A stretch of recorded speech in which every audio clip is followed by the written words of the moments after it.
Hello সবাই, আজকে আমি আপনাদের সঙ্গে শেয়ার করব তেঁতুল দিয়ে একটি মাছের রেসিপি। এটি যে কোনো মাছ দিয়েই করা যাবে আর খুবই ইজি একটি রেসিপি আর সহজ আর অনেক টেস্টি। আমি এখানে মাছ নিয়েছি, ভালো করে হলুদ আর লবণ মাখিয়ে নিলাম। এবার একটু একটু করে ফ্রাই করে নেব। অন্যদিকে একটি পাত্রে আমি জল দিয়েছি, একটি টমেটো দিলাম, দিয়ে ভালো করে সিদ্ধ করে পেস্ট বানিয়ে কড়াইতে নিয়ে নিলাম। দিলাম 1 কাপ তেঁতুলের জল আর একটি পাতিলেবুর রস, পরিমাণ মতো লবণ দিয়ে ঢাকা দিয়ে খুব ভালো করে ফুটিয়ে নেব। ফুটে উঠেছে, এবার আমি মাছের পিসগুলো একটি একটি করে দিয়ে দেব।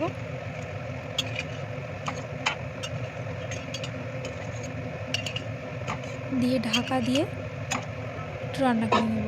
অন্যদিকে আমি ওই মাছের তেলে একটু গোটা জিরা, পাঁচফোড়ন আর রসুনকে একটু থেতো করে দিয়ে দিলাম। দিয়ে একটু ব্রাউন কালার হবে,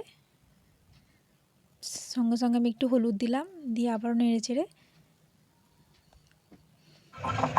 মাছের মধ্যে দিয়ে দিলাম। একটু নেড়ে চেড়ে ঢাকা দিয়ে কিছুক্ষণ রান্না করব, তারপরে আঁচ বন্ধ করে রেখে দেবো। রেসিপি একদম রেডি। এটি সাধারণত একটু ঝোল হবে, অনেক টেস্টি। আপনারা অবশ্যই তৈরি করবেন, দারুণ একটি রেসিপি।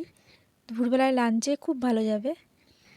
একটি লাইক করবেন, শেয়ার করবেন, ভালো থাকবেন। ধন্যবাদ।